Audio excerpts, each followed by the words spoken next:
আমার ঈদের জামা দেখা যায় বেশিরভাগ সময় নিজেরা ডিজাইন করে বানানো হয়। এবারও তার ব্যতিক্রম ছিল না।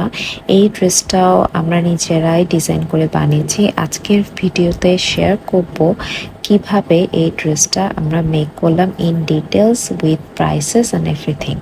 সো চলেন ভিডিওটা শুরু করা যাক।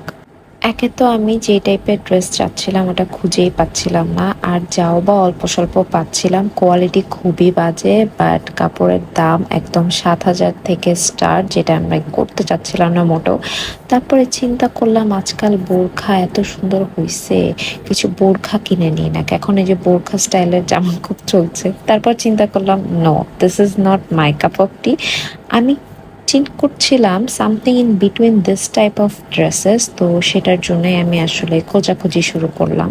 আমার এই কাপড়টা খুব মনে ধরেছিল, সো এটার সাথে মিলিয়ে আমরা ইনারও নিয়ে নিলাম যেটা সিল্কের ছিল।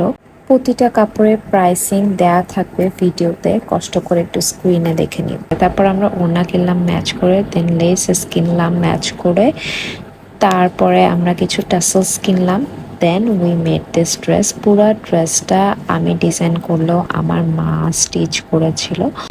এই ড্রেসটা আমার আসলে অনেক অনেক বেশি ড্রিমি লাগছিল আর অনেক ভালো লেগেছিল। ড্রেসটা পরে আসলে ছবিগুলো এত সুন্দর এসেছে, একদম আমার মন মতো হয়েছিল। সেজন্য আমার মাকে থ্যাঙ্কস। আর যারা যারা এই ড্রেসটা পছন্দ করেছো তাদেরও আমি বলি, তোমরা কিছু যদি ইনভিশন করো সেটা ট্রাই করবা যে কোনোভাবে মেক করার।